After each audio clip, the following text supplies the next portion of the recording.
the stands. Pure coys, everybody raise your hands. Pure coys, pure coys, pure coys. Yes, welcome to Pure Coys. My name is Nige. As always, thank you so much for coming to my channel. Please like and please subscribe. It really does mean the world. I am chasing down 400. I'm at 380. It would be amazing if I could get to 400 by the end of the weekend. Hopefully a Spurs win will boost that up. But please, come on, like, please subscribe. It really does mean everything to me. My mic is currently broken. It's usually up the other way, but it keeps falling off. Yeah, it doesn't seem to screw in anymore. So I'm having to have it the other way around and just sitting it down. If I touch it, starts wobbling. So yeah, not good news. So it is what it is. Anyway, this Sunday, 2 p.m, Tottenham are back in league form against, I was going to say Manchester City then, against Aston Villa. Manchester City, of course, we've already dumped them out of the cup, so they're long gone. Home to Aston Villa in the league. This is a really big game for me, and a really special game for me. Spurs Villa has always meant a lot. My granddad was a massive Aston Villa fan, and he always used to rib me when I was little about, how good Villa were and how rubbish Spurs were. And, to be fair, when he used to say that, I mean, we're talking early 80s, both Villa and Spurs won trophies. Villa had won the European Cup. Spurs, of course, won FA Cups. Villa had great players, Gary Shaw, Peter With, Rimmer in goal. They had some really top players, Gordon Cowans. Villa were a really good side. And so I've always had a bit of a soft spot for Villa. Though, of course, Spurs are my team, and I hope we absolutely smash them tomorrow. But let's be honest, it's going to be a really difficult game. Villa are a top side and have a great manager.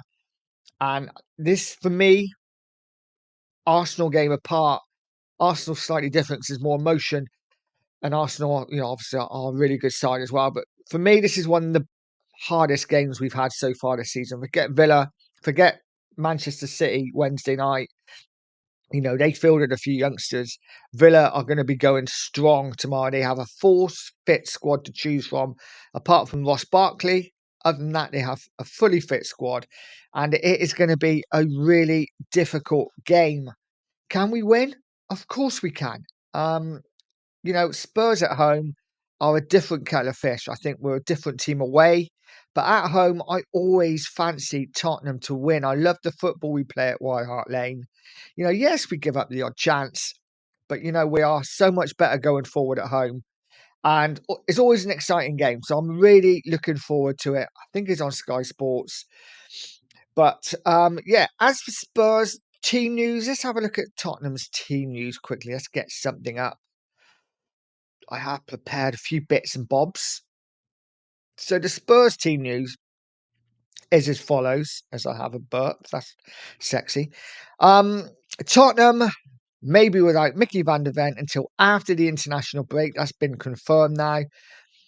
But the team could be strengthened by the return of captain Son Heung-min for the Premier League match against Aston Villa.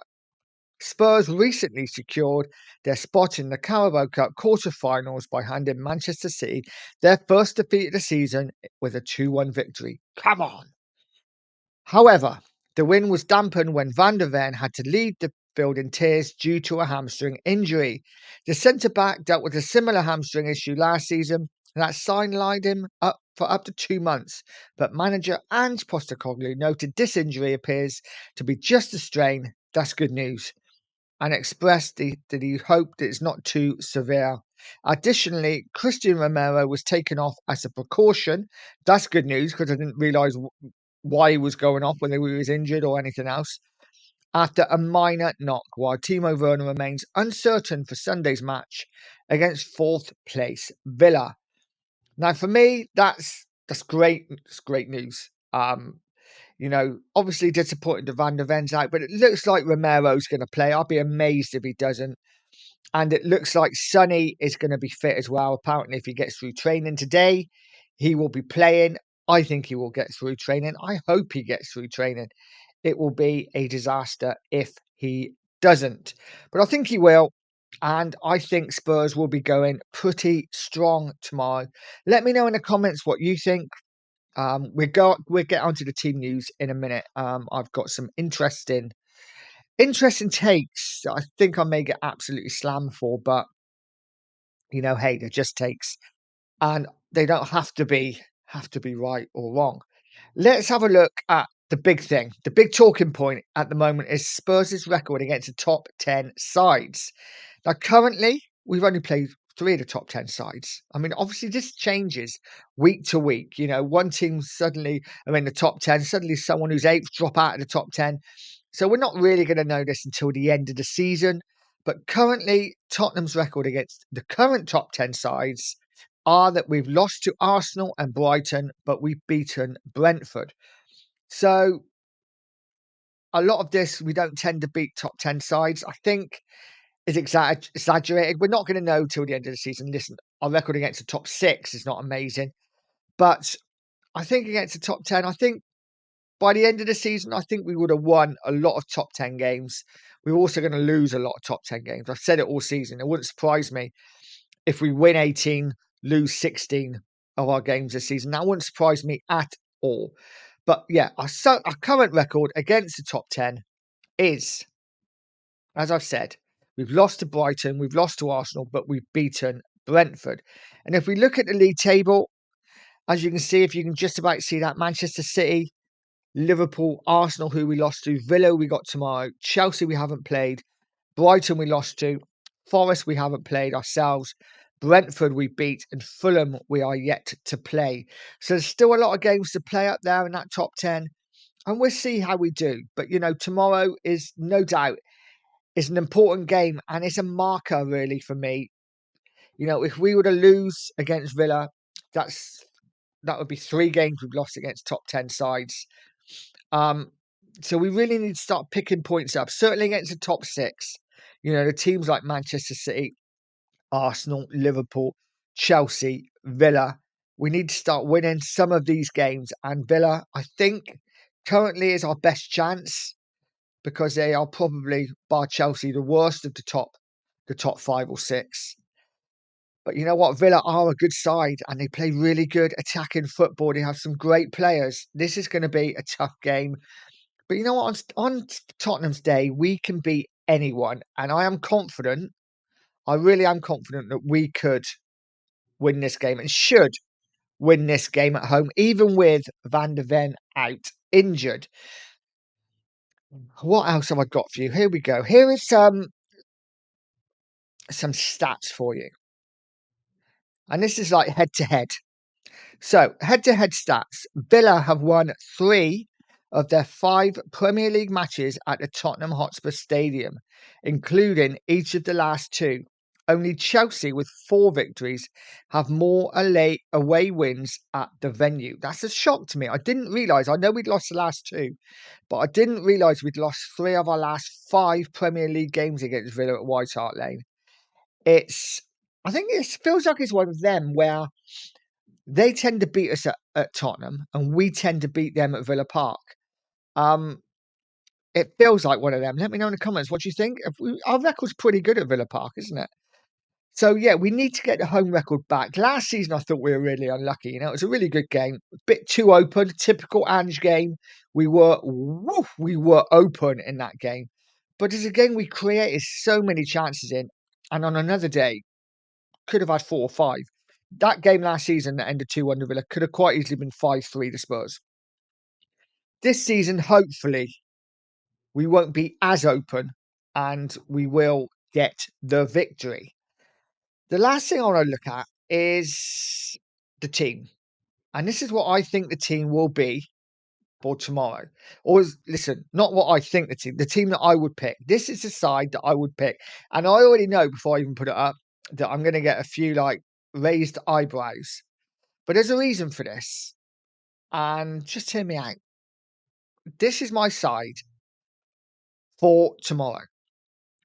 And I will put it up there. As you can see it, it is Vicario in goal. Porro, Dragushin, Romero, and Daddy Davis. That's right. I said Daddy Davis. With Basuma, in the holding role. Johnson, Kulusevski, Madison, Sonny, and Solanke. So pretty much the side you'd expect. Maybe apart from a doggy coming out and Davis. Oh, Daddy Davis coming in. Am I being mental? Is that crazy? Is that a crazy choice? I don't think it is, you know? I think Udogi's been awful this season. I really don't think he's been good at all. And he's a young player, so you kind of expect players to drop in form. And I just think he needs to be taken out the firing line a bit. He plays every game. He was on the bench Wednesday, but come on after 12 minutes. I would play Davis in this game, you know? And for me, the reason why I would play Davis in this game is because Davis is always a solid 6. He's never an 8. He's never a 4. He's always a solid 6 out of 10. He gives you a solid game week in, week out. He can defend. Okay, he's not fantastic going forward, but you know, that may serve us better because if he's not pushing forward as much, Porro can then push forward more. And it just gives us that base at 3 at the back all the time because there's no doubt Villa are going to be dangerous on the transition. So for me, having that extra defensive-minded defender in there would make us A, more secure, and B, more secure. So that's one reason I would play Davis. The other reason why I would play Davis is, and this is before Spence, and obviously before Regulon, who we won't ever see again, I don't think. Udogi, for me, he's not been on form this season. He's either 7.5 or he's a 3. You know, he's either, yeah, he had a really good game, or Udogi was awful. And for me, that's probably his age. You know, he has good games, he has bad games. He's never anything in between for me, whereas Davis is steady. As I said, he'll never be an 8 or 9, but he'll never be a 2 or 3. And Udogi, for me, just is either good or bad and nothing in between. So for me, I would play Davis just for this game. Obviously, he'd probably play in the Europa League as well. I just think Udogi needs a bit of a break. He needs a rest. I would rest him for Villa. I'd have someone a bit more defensive in there, give us a bit more of a security. Listen, you know, he's not a world beater, Davis. We know that, but he is an experienced international defender, and for all the stick that he gets, he's never really let us down. He's just not an exciting player, you know. So I would have Davis. Let me know in the comments what you think. Is that crazy? Or I actually think it's quite sensible. But yeah, we will see. We will see. And I'm going for a Spurs victory. I think Spurs are going to win. All week I've been saying I think it's going to be a draw. I'm being bullish now. I think with Davis in the side, that's it. We're going to win. No, I think we will win the game. I think it's going to be a tight game, but I think there will be lots of chances. Does that go? I think there will be lots of chances. I think Spurs will win it 3-2. I think there's going to be goals. I said it's going to be tight. It's not going to be tight. There's going to be goals. I think Spurs are going to win it 3-2. And I think it's going to be a great game to watch. So, listen, everyone enjoy their Saturday. It is nearly midday here. I'm sure there's a game on in a minute. I need to get my fixed odds on. I need to get my ACCA going, hopefully win some money. Have a wonderful weekend all. Hopefully Spurs will give us 3 points tomorrow. We will see. And as always, don't forget to like and subscribe. It really does mean the world. But as always, stay positive, stay poised, and stay Spurs. Come on, you Spurs.